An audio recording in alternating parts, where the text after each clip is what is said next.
சமையல் எண்ணெய் மற்றும் உணவுப் பொருள் ஏற்றுமதியில் 20 ஆண்டு கால அனுபவம் பெற்ற ஸ்டார் எக்ஸ்போர்ட் ஹவுஸ் கயல் ஆக்ரோ ஃபுட்ஸ். உலகம் ரொம்ப சுருங்கிட்டு தான் நான் பார்க்குறேன்.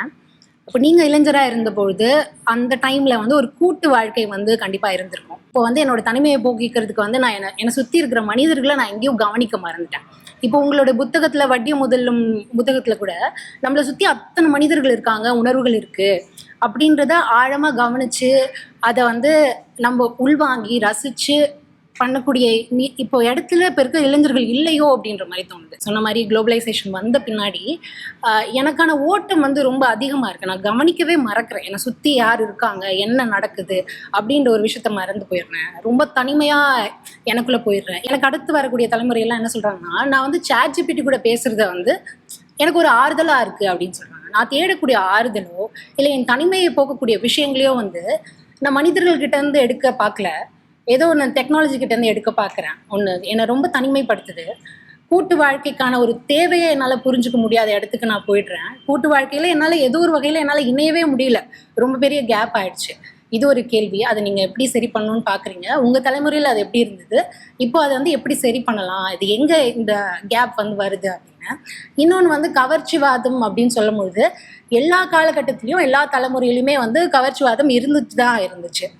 இப்போ ஜல்லிக்கட்டு போராட்டம் எடுத்துக்கிட்டோம்னா அதுல ஒரு உணர்ச்சி பெருக்கால நான் நிக்கிறதுக்கும் அரசியல் அறிவோடு தெளிவோடு எனக்கான தேவை உரிமைக்காக நான் நிக்கிறதுக்கும் வேறுபாடு இருக்கு. அது என்னால புரிஞ்சுக்க முடியுது.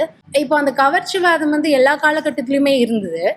ஆனா இப்போ இந்த கவர்ச்சி அப்படின்னு சொல்லும்பொழுது எனக்கான ரெப்ரசன்டேஷனாவோ இல்லை என்னால செய்ய முடியாத ஒரு விஷயம், எல்லா பிரச்சனைக்கான தீர்வை இப்ப இருக்க தலைமுறை உடனடியா தேவை, உடனடியா பண்ணணும் அப்படின்னு ஒரு அவசரம் இருக்குதா?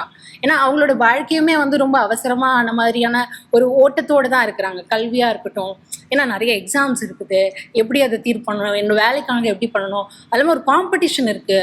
ஒரு எஜுகேஷன் இன்ஸ்டிடியூஷன்ஸை தாண்டி டியூஷன் சென்டர்ஸ், கோச்சிங் சென்டர்ஸ் அந்த மாதிரி ஜாஸ்தி ஆயிடுச்சு. நான் நீங்கள் சொன்ன மாதிரி ஒரு பாய்லர் கோழியாவோ இல்லை போட்டியில் ஓடுற ஒரு ரேஸ் குதிரையாவோ அப்படி தான் நான் பார்க்கப்படுறேன். என்னோட சொந்த குடும்பத்தாலேயே நான் அப்படி தான் பார்க்கப்படுறேன்.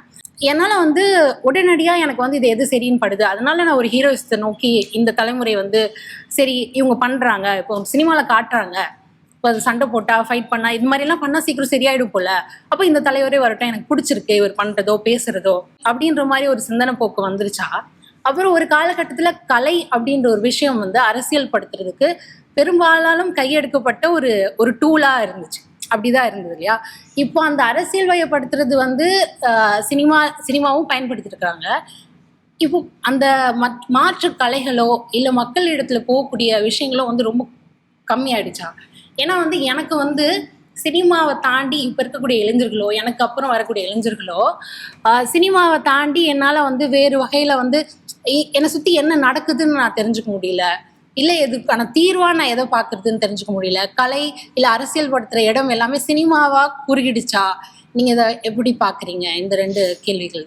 நீங்கள் ஃபஸ்ட்டு கேள்வி இந்த ஜென்ரேஷன் தனிமைப்படுத்தப்பட்டிருக்காங்கிறது ரொம்ப முக்கியமான ஒரு கேள்வி.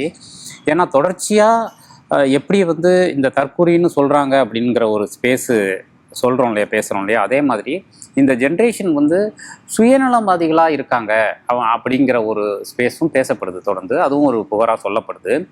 அது ஒரு வகையில் உண்மைதான், ஆனால் அதுக்கு காரணம் அவங்க இல்லை. நீங்கள் சொன்ன மாதிரி அவங்கள எப்படி நம்ம இந்த ரேஸில் கொண்டு நிறுத்தியிருக்கோம் அப்படிங்கிறது ரொம்ப முக்கியம். ஆனால் ரொம்ப பயனற்ற ரேஸாக இருக்குது. அந்த ரேஸ் நின்ன ரேஸ் ரொம்ப பயனற்ற ரேஸாக இருக்குது. அதுதான் நான் சொன்னேன். திரும்பவும் வேலைவாய்ப்பெல்லாம் குறைந்த ஒரு இடத்துல நம்ம நிற்கிறோம். அப்போ சுய விருப்பத்துக்கு எதிராக தான் அவங்க சம்பாத்தியத்தை நோக்கியும் ஒரு விஷயத்தை நோக்கி ஓட வேண்டிய ஒரு நிர்பந்தத்தை அவங்க மேலே திணிச்சிருக்கோம் அப்படின்னு நான் சொல்கிறேன். ஸோ அதற்கு மாற்றாக ஒரு வாழ்க்கை முறையை நம்ம எடுத்துக்கணும் அப்படிங்கிறது தான் ரொம்ப முக்கியமான விஷயமா நான் நினைக்கிறேன். நீங்கள் சொல்கிறது நம்ம தனிமைப்படுத்தப்பட்டிருக்காங்களா அப்படின்னா 100% அது உண்மை தான். இப்போ நான் வாழ்ந்த ஒரு வாழ்க்கை இருக்கு இல்லையா, அந்த வாழ்க்கையை இந்த ஜென்ரேஷன் வாழலை. இப்போ எனக்கு பர்சனலாக நான் அதனால் எங்கே போனாலும் காலேஜஸ்ஸு எங்கே போனாலும் நான் சொல்கிற விஷயம் இந்த ஜென்ரேஷன்கிட்ட படிங்க.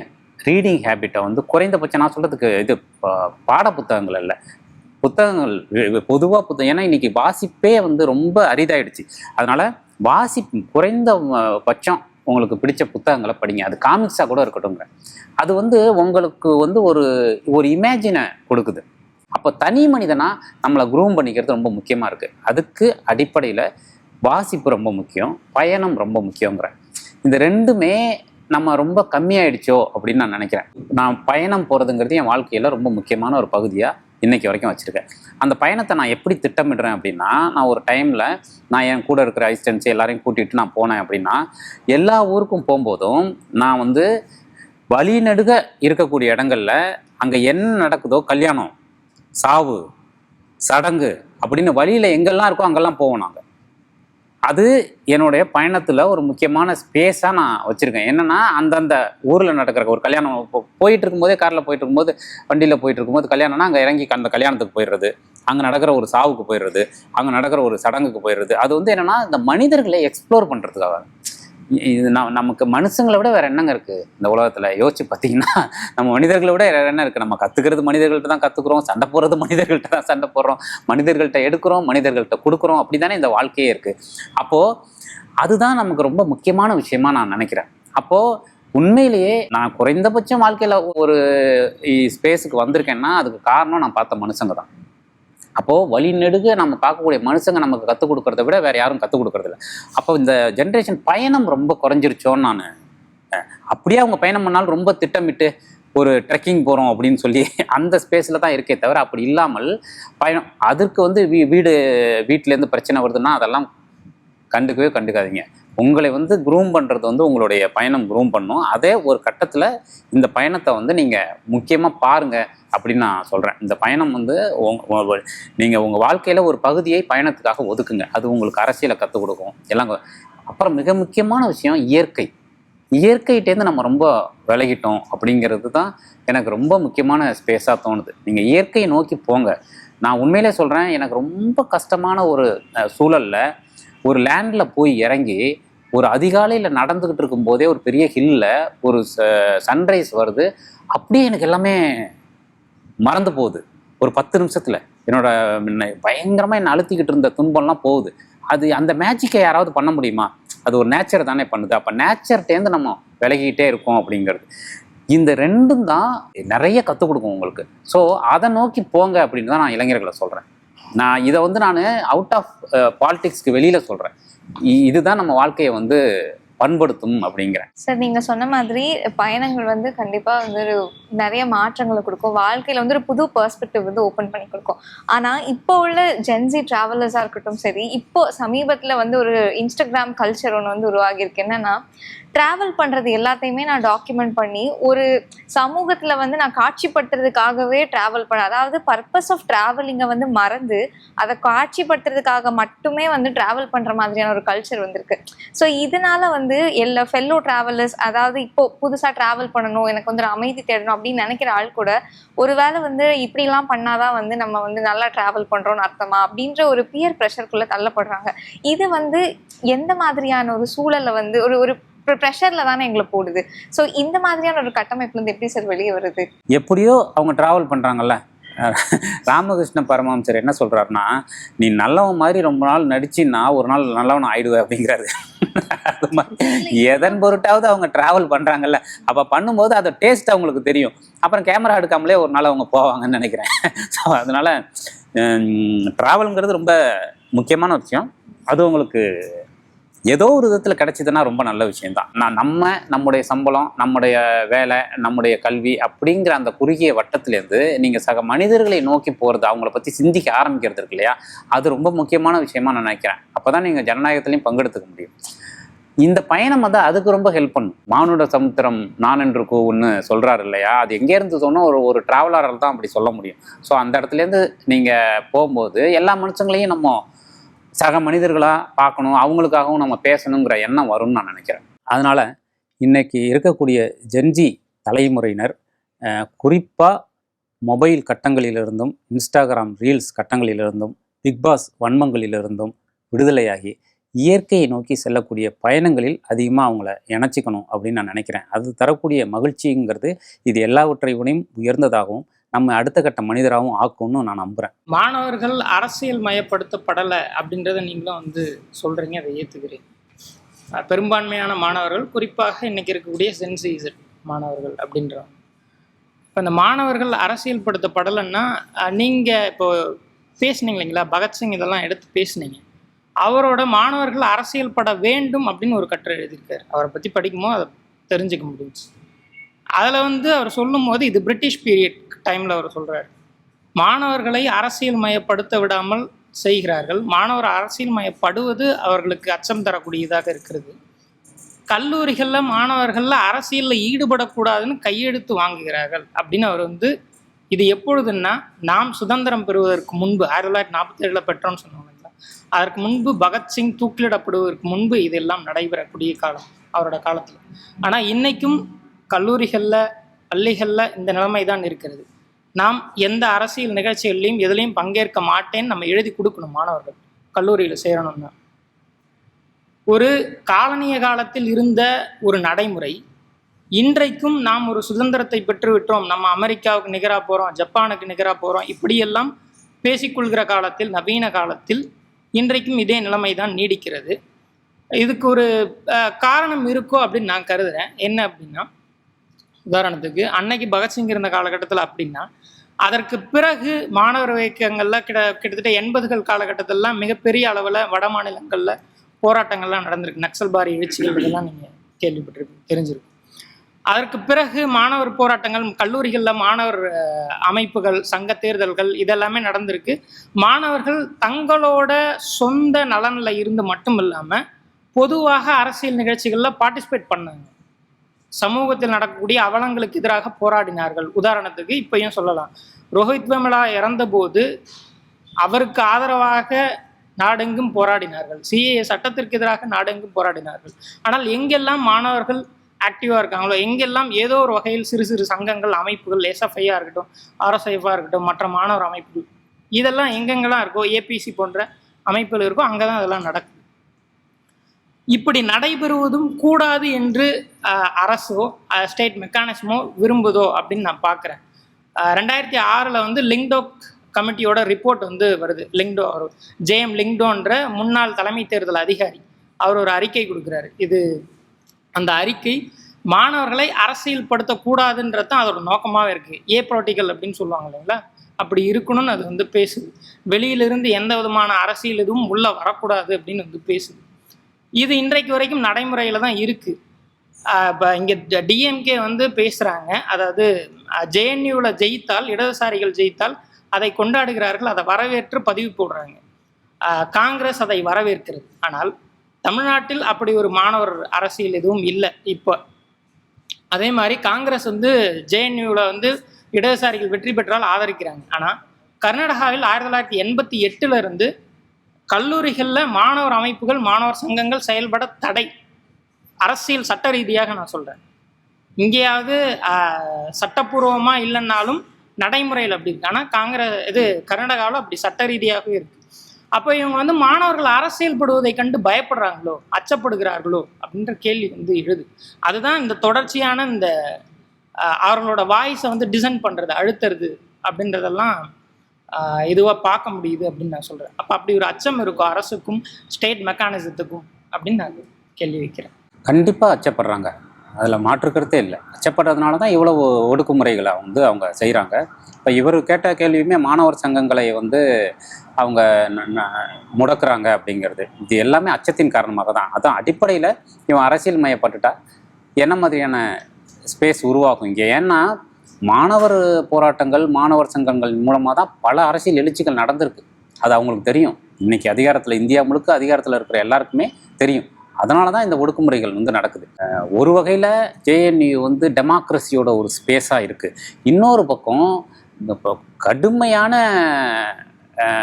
ஒரு வலதுசாரி கருத்தியலாக இருக்கட்டும், அதுக்கான ஒரு பெரிய வன்முறை களமாகவும் அது இருக்குது. இப்போ ஏபிவிபி மாதிரியான அமைப்புகள் வந்து அங்கே உருவாக்கக்கூடிய பதட்டங்கள், அங்கே ஏற்படுத்தக்கூடிய, அங்கேருந்து அரசியலை நோக்கி வரக்கூடிய மாணவர்களுக்கு திணிக்கப்படுற மதவாதம், இந்துத்துவா, இது எல்லாமே அந்த ஸ்பேஸ்க்குள்ளே இருக்குது. ஆனால் அதுதான் டெமோக்ரஸி. நம்ம அங்கே வந்து லெஃப்ட்டும் ரைட்டும் அந்த ஸ்பேஸ்க்குள்ளே மதிக்கும் போது யார் வந்து பண்பட்டு அந்த மாணவர்கள் வந்து அதை எடுத்துகிட்டு வர்றாங்க அப்படிங்கிறது. நம்ம வந்து அந்த ஸ்பேஸ் வந்து இந்தியா முழுக்க இருக்கக்கூடிய கல்லூரிகளில் அந்த டெமோக்ரஸி வேணும். அந்த டெமோக்ரஸி இருந்தால் தான் அவன் அரசியல் மயப்படுவான் அப்படிங்கிறது தான் நம்முடைய விஷயம்.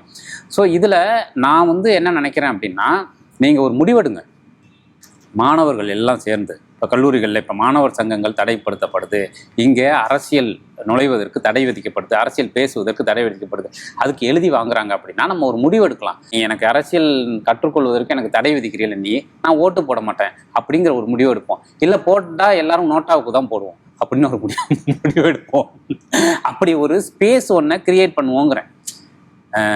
இப்போ நீ என்னை அரசியல் மயப்படுத்தவே விட மாட்டேன், எனக்கு அறிவே வரக்கூடாதுன்னு நினைக்கிறேன், நான் எதுக்கு ஓட்டு போடணும்? அப்போ நீ சொல்கிற ஜனநாயகத்தின் முதல் கடமை ஓட்டுரிமை அப்படிங்கிற, அப்போ எனக்கு அரசியல் தெரியக்கூடாது ஆனால் நான் ஓட்டு போடணும் அப்படின்னா இது என்ன முரண் அப்படின்னு ஒன்று இருக்கு இல்லையா? அப்போ வந்து எல்லாரும் சேர்ந்து நம்ம கல்லூரிகளுக்கு வெளியில் கூடி நம்ம சங்கமாகி இப்படி ஒரு முடிவு எடுப்போங்கிறேன் இல்லையா? அப்போ அந்த ஜனநாயக உரிமை என்னங்கிறத நம்ம அவங்களுக்கு காட்டுவோம். ஸோ அதன் மூலமாக மட்டும்தான் இதை பெற முடியும். நம்ம பேசிக்கிட்டே இருந்தால் இது சரியாக இருக்காது அப்படிங்கிறது தான் முக்கியமான விஷயம். ஆக மாணவர்களிடம் ஆக்கபூர்வமான அரசியல் அறிவை வளர்க்கணும். அதுக்கு நம்மை போன்றவர்கள் என்ன செய்யணுமோ அதை செய்யணும். நம்ம வந்து தனியாக நம்மளை முறைப்படுத்திக்கணும், தனியாக போய் படிக்கணும், அது இல்லாத நம்மளுக்கான ஒரு சர்க்கிளை உருவாக்கணும், அதுலேருந்து மூலிமா நம்ம அரசியலை கற்றுக்கணும் அப்படின்ற மாதிரி நீங்கள் சொல்கிறீங்க. நம்ம ஏதோ தனியாக வானத்துலேருந்து வந்தவங்களோ இல்லை வேற எங்கோ வந்தவங்களோ அப்படின்றது இந்த சமூகத்தோட பிரதிபலிப்பு தான் நம்மளோட மூளை. அது மார்க்ஸ் தான் இதுவும் சொல்லியிருக்காரு. அப்போது அப்படி இருக்க சொல்ல ஒரு சமூகத்தை வழி நடத்துது எதுனா ஒரு அரசு தான் வழி நடத்தும்.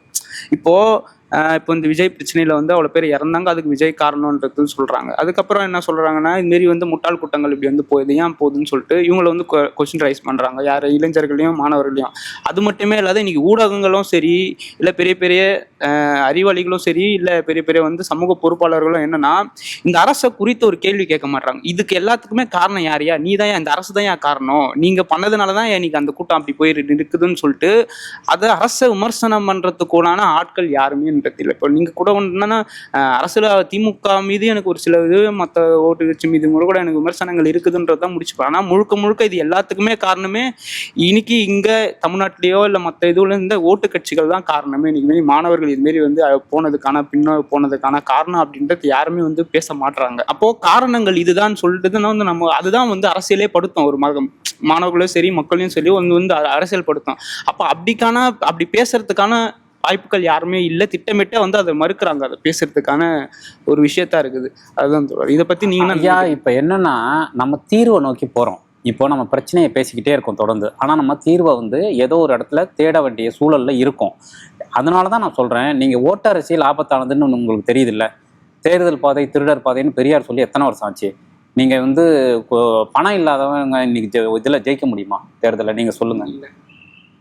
பணம் இல்லாத ஆட்கள் தேர்தலில் ஜெயிக்க முடியுமா? நிற்கவே முடியாது.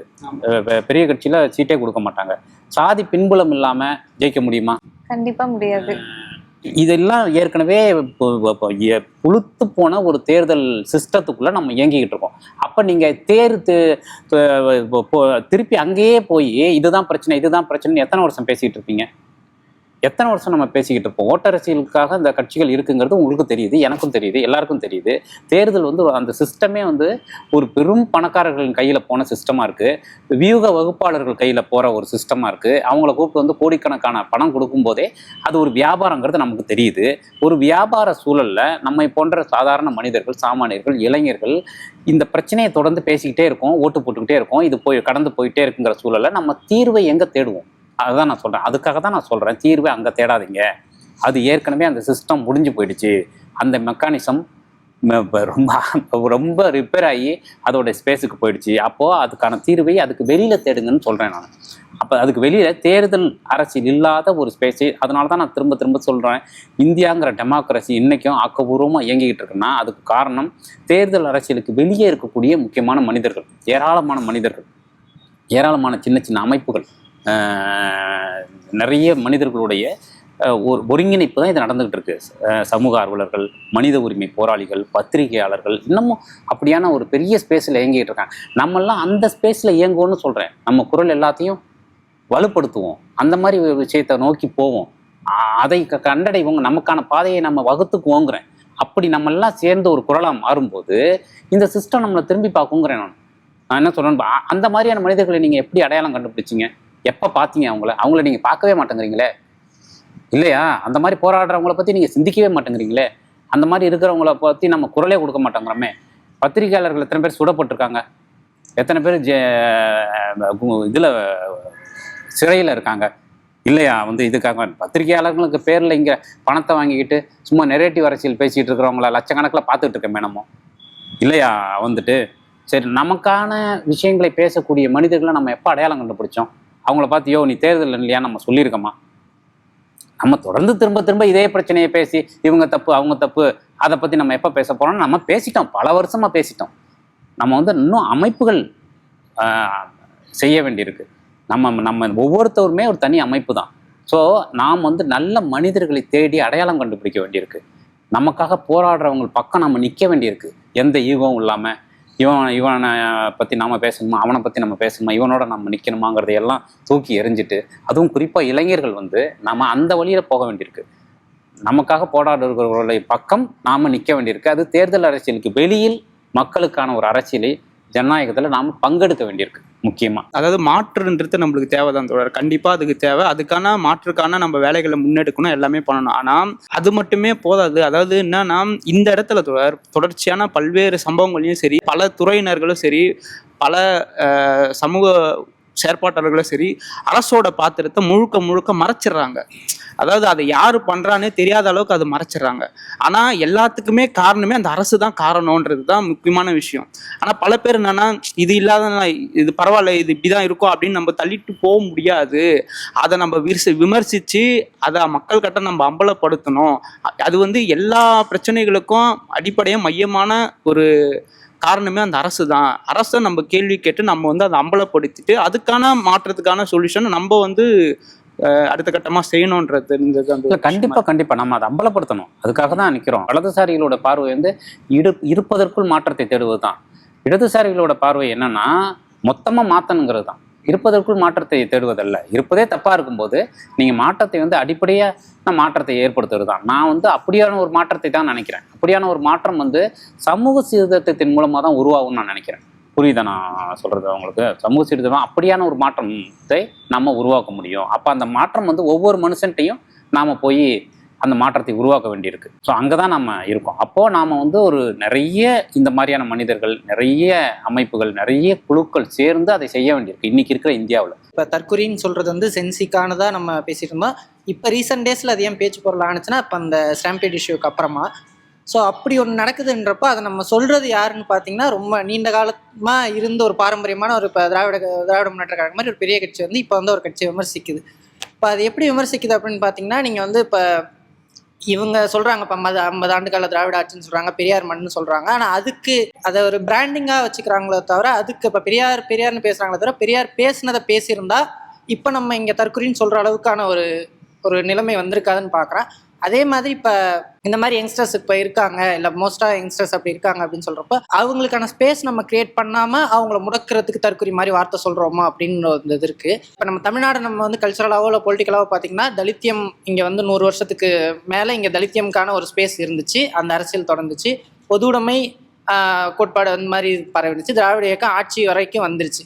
ஆனால் அப்படியான ஒரு மண்ணில் இன்னைக்கு இவ்வளோ பெரிய ஒரு ஏபொலிட்டிக்கலான ஒரு மாப் மென்டாலிட்டி உருவாகியிருக்கு.